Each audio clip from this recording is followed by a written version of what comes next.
Marcos here in Los Angeles, California at the ESPN Zone with Joel Love Child Julio. Joel, Angulo's a tough opponent for you, man. What are you going to do in specific to win this fight? Bueno, vamos a tratar de golpearle lo más fuerte que podamos al cuerpo, a la cabeza, para tratar de pararlo en los primeros 6 rounds. Y pues, si él aguanta los golpes míos, pues tratamos de ganarle ampliamente por decisión. Now I'm going to try to go ahead and hit him really, really hard in the first few rounds. I'm going to try to go for the body and try to stop him in the 6th round. If that strategy doesn't work at all, I'm expecting it to go all 12 rounds. In your training camps, what in specific did you work for Angulo? Bueno, trabajamos bastante los ángulos y mover mucho la cabeza. En cada combinación que estoy tirando, pues mover mucho mi cabeza porque sé que él trabaja muy bien su mano derecha y vamos a tratar de contrarrestarle todo lo que él venga a hacerme. In my training camp, we looked a lot of angles, a lot of movement. We know he's a fast puncher and stuff like that, and we really worked really, really hard with counterattacks. So, he's banking on that strategy that'll help him out. Abraham kind of came off like he wasn't really sincere. Do you believe he knew what happened? Do you believe what he says when he said he was just looking at his eyes and he didn't really notice that his knees were on the ground? Well, let's put it this way. Andre is taller than Arth Abraham. Arth Abraham has to look up to see Darrell's eyes. So obviously he had to look down and see Darrell's eyes. So do I believe that he saw Darrell's eyes? Yes. And if you saw Darrell's eyes, you knew he was on the floor. I rest my case. Left reps at a higher weight. What can you say about the main event? I mean, the main event's going to just be a war, and you've got 2 great fighters in there, both of them in their prime, both of them young, both of them hungry, and I'm being bold here, but it's not going the distance. There's no way. Where do you get your blazers at, man? My wife seems to find these stores. I mean, I would never wear these type of outfits, except my wife makes me do it. And if you believe that one, Marcos, you're in trouble. It's funny. I mean, I don't intentionally dress, that way. It's kind of what I have been doing since I've been 18 years old.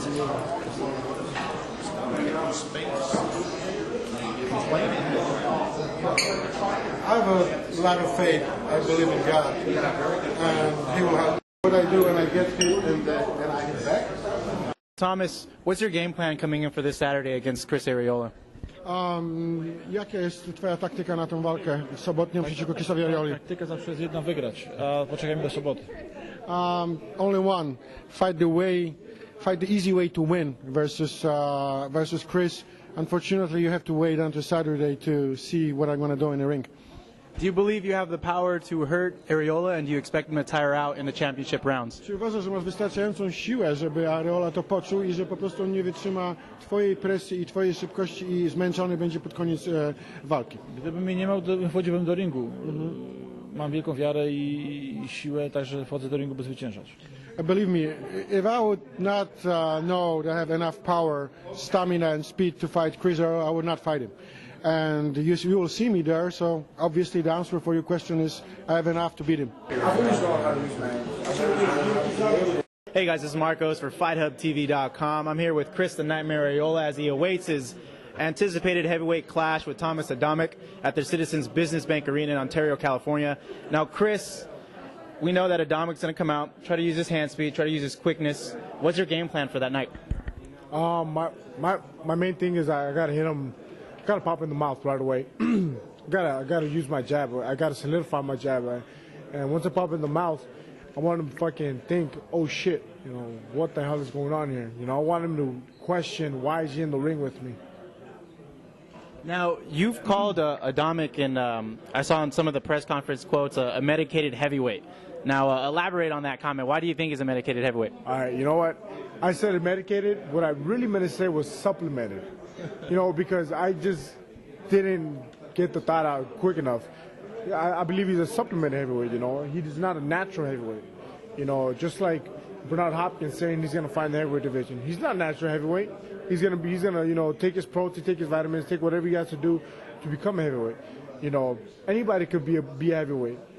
Pavlik could be a heavyweight if he wanted to. You know, he's not a natural heavyweight. I'm a natural heavyweight. I walk around at 260. You know. Do you think because of that now, are you expecting Adamek to hurt you at all? You think because he's not a natural heavyweight that he won't have any power? Nah, you know, anybody could knock somebody out, man. A guy that weighs 147, he hits me in the right spot, I'm gonna get knocked out. But that's not my plan, you know. My plan is I'm in the hurt business, you know. My job's to hurt him and not be hurt. For one, you know, when you came into that Klitschko fight, you were in great shape. The other fight with Minto, you know, a lot of people criticized you, said you weren't as in good shape as you were for that fight than you were with Klitschko. This fight, you're looking really, really slim. What's the extra motivation coming in this time? Well, the Klitschko fight, you know, in that fight, that's the first fight I ever had a strength and conditioning coach in Daryl Hudson.